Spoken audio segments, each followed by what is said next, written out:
За сайн байцгаана уу? Та бүхэндээ хүргэж байгаа дараагийн нэгэн гайхалтай сэдэв бол зориулт хэмээх сэдэв. За эмэгтэй энерги ба зориулт. Тэгэхээр бид одоо эмэгтэй энерги хөтөлбөрөөрөө өөрийгөө хайрлах тухай, өөрийгөө хөгжүүлэх тухай гэх мэтлэн янз бүрийн сэдвүүдийг задлж үзэж байгаа. Тэгээ энэ хүрээндээ зориулт гэдэг сэдвийг та нартай ярьж өгөхийг хүссэн маш чухал сэдэв. Тэгэхээр зориулт гэж юу вэ гэдгээс эхлэе. За та бүхэн ерөнхийд нь ойлгоод байгаа. Ямар нэгэн зүйлд өөрийнхөө одоо цаг хугацаа юм уу эсвэл мөнгийг зориулахыг зориулт гэдэг гэдэг. Тэгэхээр одоо багш нь та нартай илүү одоо дэлгэрэнгүй тайлбарлаж өгөхнээс хэлэх юм бол за зориулт гэдэг нь танаас аливаа нэгэн зүйл гаргаж байгаа цаг хугацааг хэлнэ зөв. За танаас тодорхой нэгэн одоо зориулж байгаа цаг хугацаа мөнгө. За эхнийхэн цаг хугацаа, дараагийнх нь мөнгө буюу яг тухайн одоо зүйл зориулж байгаа мөн байна.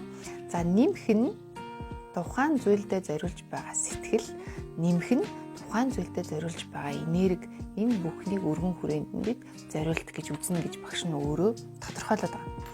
Тэгэхээр жишээ нь одоо бид нар ярьдаг шүү тий би одоо ингээд хувийн хөгжилтэд зориулт гаргана гэдэг. Тэгэхээр хувийн хөгжилтэд зориулт гаргана гэдэг маань одоо та ном авах та гэдэг юм уу тий ном унших та, сурах та цаг хугацаагаа нэгдүгээр зориулна. Хоёрдугаарт нь ном авах та, сурах та, хөгжихдээ өөрийнхөө сүнсийг хөгжүүлэхдээ, биеийг хөгжүүлэхдээ бүх зүйлдээ мөнгөө зориулна. Дээрэс нь цаг хугацаа мөнгнөөс гадна таны сэтгэл маш чухал. За чин зүрхнээсээ одоо тэр үнэт зүйлийг хайрлаж байгаа, чин зүрхнээсээ одоо тэр өөрийгөө зориулж байгаа. Цаг хугацаагаа зориулж байгаа мөртлөө тэрийг сэтгэлгүй хандах юм бол тэнд ингээд чанар үлдэхгүй. Тэгэхээр маш нарийн. Тэгээд сэтгэлэн бүрэн зориулж дараа нь энерги. Тэр дөрвөө сэтгэлээ зориулна гэдэг нь өөрөө энерги зориулж ийн гэсэн утгатай болно. Тийм учраас юмд зориулалт гаргана гэдэг нь маш гүн гүнзгий одоо утга учиртай юм аа. Тэгэхээр та бүхэн маань одоо өөртөө зориулаад зориултыг гаргаж байх тухай хэдүүлээ одоо ярилцсанаа. Тэгэхээр та нар ч гэсэн одоо өөртөөсөө яг энэ хичээлийг сонсч байх явцдаа өөртөөсөө нэг асуултыг асуугаад үзэх хэрэгтэй. Тэр нь юу юм бэ гэхээр би өөртөө хэр их зориултыг гаргадаг вэ? Тэгээд ингээд нийгэмд одоо маш олон бүсгүйчүүдтэй би ажилладаг учраас хүмүүсийг их ажиглана л да. Тэгээд ингээ анзаараад байхад манай бүсгүйчүүд нэг хэсэг хугацаанд эсвэл сүүлийн үед гэдэг юм уу өөртөө зориулт гаргахаа одоо мартсан байдаг. Өөртөө одоо хизээ би өөртөө зориулт гаргасан бэ. Тэр нь одоо жишээ нь би өөртөө хөдөлт ямар нэгэн зүйл тат гоё сайхан хувцас худалдаж авах гэдгээс илүүтэйгээр өөр бусад зүйл би яг хэрхэн яаж зориулт. Би өөрийнхөө биеийг одоо гоё сайхан болгоход ямар зориулт гаргасан бэ? Би тасгал хөдөлгөөн хийсэн үү? Би одоо мөнгө төгрөгөө өндөө зарцуулсан. Би энэ үнэхээр одоо ингээд гоё галбиртай болъё гэд бодоод байгаа хэрнээ яг одоо чин сэтгэлээ энэ хүсэлтэд зориулсан уу гэдэг юм уу? Ийм нарийн төвшөнд энерги би энэ зүйлдээ зориулсан уу гэдэг маш нарийн зүйлс явагдаж байгаа. За тэгээд үндсэндээ одоо бидний хувьд feminine energy гэдэг сэдвийн хүрээнд ч гэсэн ер нь бүх одоо ерөнхий агуулгаараа ч гэсэн бид цаашдаа бүсгүйчүүд бид нар юунд дэр нь зориулах хэрэгтэй вэ гэхээр мэдээж бид хамгийн түрүүнд одоо мэдлэг боловсролтой зориулах хэрэгтэй. Хувийн хөгжил гэдэг маш том сэдв тийм. Хоёрдугаарт нь бид өөрсдийнхөө гоо сайхан зориулах хэрэгтэй. Яг тэгвэл одоо нас нэмэх тусмаа биднэрт ингээд асуудал гарч ирдэг те. Арьс хуурайшдаг, за арьс маань унжих гэдэг ч юм уу. За гоо сайхан талаасаа биеийн одоо галбир гэдэг юм уу те. Маш олон сэдвийн энэ дотор хамаарч гоо сайхандаа анхаарал хандуулаарай, зориулаарай гэж.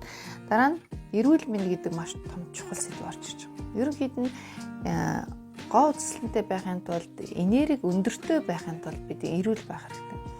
Та одоо бодоод зүгээр хар ухаанаар логистикээр бодоод үзэхээр хэрвээ та ядрангуй, хэрвээ та уур хуцаартай, хэрвээ та энэ ямар нэгэн өвчнөд байвал танаас ийм сайхан энерги ялгарна гэдэг бол угаасаа одоо байж боломгүй зүйл болно байхгүй. Тэгэхээр бид нэр айл болох нөгөө одоо бие ядраахгүй бие одоо айл болох эрүүл байлгах мэдээж хэрэг хүн болгон тодорхой нэгэн асуудал байгаа л одоо нэг нь бөөр нүвддэг, нэг нь баг зэрэг толгоо өвддөг тий. Бүгдээрээ өөр ингэсэн асуудал байгаа. Гэхдээ ерөнхий байдлаараа эрүүл мэндэд маш сайн анхаарч байж та эерэг, өөдрөг амьдрах боломж нь нэгдчихдэг.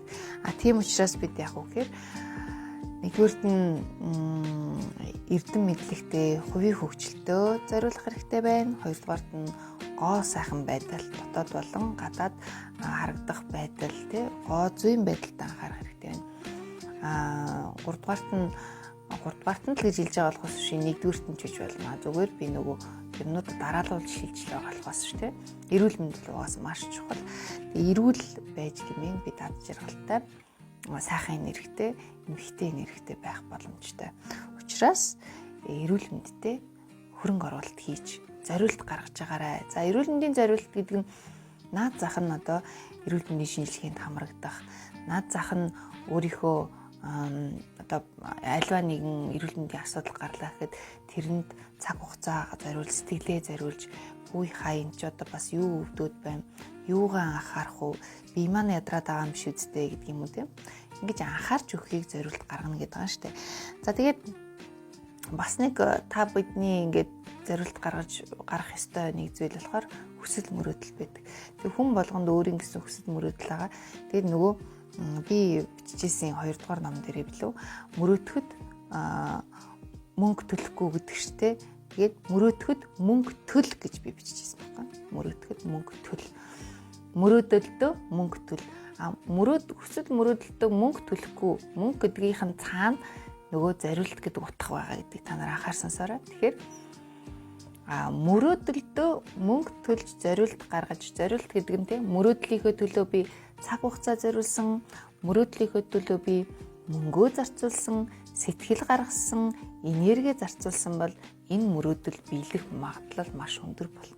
Тийм учраас бид яг мөрөөдөл гэдэг зүйлдээ зориулалтыг харамгүй гаргаж байх ёстой гэсэн ийм болж байна. За дараа нь энэ өөрийнхөө одоо энергидээ зориулт гаргах тухай ярьж байна. За юу гэхээр энерги би одоо цэвэр тунгалаг гой байлгахын тулд яг одоо миний багш нөгөө хийгээд идэг бүжиг хийхтэй эсвэл одоо сайхан одоо хөгжим сонсох эсвэл та магадгүй энерги чинь унаад байх юм бол нэг дуртай газар очиод нэг сайхан романтик кино театрт үзэх ч юм уу эсвэл нэг кофе шоп дуугаад ганцаараа кофе уугаад нэг гоё тухтай орчин сууж явах хүртэл энэ таныг өөртөө зориулж байгаа зориулалт мөн байдаг.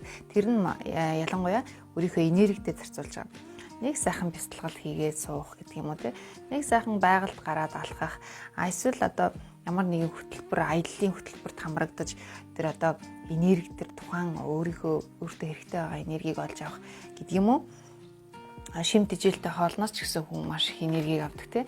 Тэгэхээр энэ энерги гэдэг зүйлдээ одоо феминин энержи те зориулт гаргаж сурнаа гэсэн үг байна шүү дээ алстаа.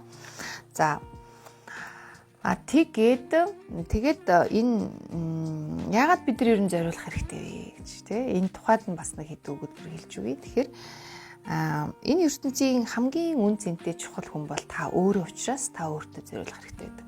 За бид нар болохоор ингэдэг за үр хүүхдүүдэд зарцуулна, ижээ авдаа зарцуулна, одоо хүмүүст зарцуулна гэх ингэ зориулаад яваад байдаг тийм үү? Тэгтэл энэ амьдралын хамгийн үн цэнтэй хүн дэлхийн гариг дээр та өөрөө байдаг тийм. Энэ өгүүлбэрийг сонсоход та аяндаа яг би өөртөө зориулах хэрэгтэй юм байна. Би өөрийгөө хайрлах хэрэгтэй юм байна гэдэг одоо юм логик гарч ирж явах хэрэгтэй. Тэгээд өөртөө хайртай юу гэж та нараас асуувал та нарын ихэнх нь би өөртөө хайртай гэж хэлдэг тийм үү. Гэхдээ хүн болгоны одоо өөрийгөө хайрлаж байгаа төвшөнд өөр байдаг гэж би боддог байхгүй юу. Зарим хүмүүс нь одоо бид нэг юм тултал хайрлна гэдэг чинь тултал хайрлаж чаддаг. Зарим хүмүүс нь тухайн үгийг хэлдэг, хайрламар байдаг. Гэхдээ яг одоо тэгж нөгөө үйлдэл хийгээд нөгөө үгүй ч юм уу бас байдаг. Янз бүр. Тэгэхээр өөртөө хайртай юм бол өөртөө зориулт гарга гэдэг ийм зарчим дүрмтэй байх хэрэгтэй. Би үнэхээр өөртөө хайртай юм бол өнөөдөр би өөрийнхөө төлөө яг юу хийх юм бэ?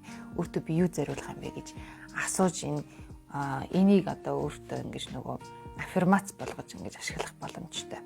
Энэ үгийг за тэгээд бас яагаад зориулах хэрэгтэй вэ гэвэл ер нь хүн өөртөө зориулах тусмаа жаргадаг. Зориулах тусмаа жаргадаг. За тэгээд та бодлоо нэг сайхан массаж хийлгээд те ингээд ихтэй тэндээс маш их аз жаргалыг авна. Нэг сайхан амттай хоол идээд тэрнээсээ таашаалыг авна. Нэг сайхан улаан сарнаа өөртөө худалдаж аваад тэрнээсээ маш гоё нэмсэгдэл аз жаргалыг бэлгэнд авна тийм үү? Тэгэхээр энэ зориулах тусмаа жаргадаг байхгүй. Тэгэхээр зориулах гэдэг чинь өөрөө ичтэй зүйл. Зориулж сурах хэрэгтэй гэсэн үг. За тэгээд тийм учраас бид нар яах вэ гэхээр одоо дараагийн одоо итгэж байгаа зүйлс нь одоо та бүхэн цаашдаа энийг анхаараарай тий. Зориулт сур. Зоригтой зориулт сур гэдэг үгийг энэ хичээлээс авч болдог. Зоригтойхон зориулт сур. Хайр авдаг зүйлдээ харамгүй төлт сур гэж байна. Зоригтойхон зориулт сур, хайр мэдэрдэг зүйлдээ харамгүй төлт сур. Тий? Тэгээд өөрөөсөө нарийнлах тусмаа бас нэг одоо түлхүүр үг. Өөрөөсөө нарийнлах тусмаа эмэгтэй энерги танаас холдож идэг гэж ойлгоорой заяа. Маш энгийн дээ. Өөртөө зориулах тусмаа та гоё болно эмэгтэйлэг бол.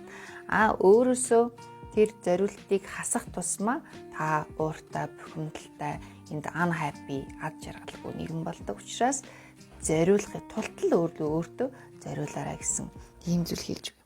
За тэгээд эцэст нь гээд та нартай хэлэхэд энэ үг бас хүндэх тустай бол надад багш ном дээр бичсэн.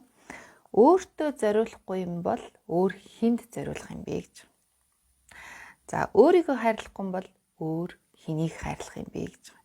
Маш энгийн сонсогдож байгаа. Гэхдээ маш гүн үгнүүд байгаа. Тийм учраас багш та нартай өнөөдөр зориулалт гэдэг зүйлийг задалж ярьж өглөө. Энэ зориулт гэдэг зүйлийг ойлгож авснараа миний бүсгүйчүүд, миний шавнар та бүхэн маань амьдралынхаа туршид өөртөө зориулах ухаанд ингэж суралцж байгаа гэсэн үг. Тэгээд эзэн нэгэн цаг та нар маань багштай баярлах баха. Яг л зориулт гэдэг зүйлийн утга учир үн цэнийг энэ багш маань надад ойлгуулад өгсөн штэ гэж бодох байлгүй.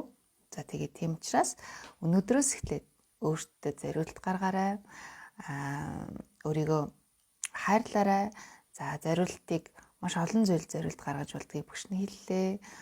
За мөрөөдөлтөй зориул, энергитэй зориул, за гоо сайхандаа зориул, эрүүл мэндтэй зориул, эрдэм мэдлэг, хувийн хөгжилтөй зориулаарай. Тэгээд зориулах тусмаа аз жаргалтай, зориулах тусмаа амьдралын утга учиртай ингэж амьдардаг.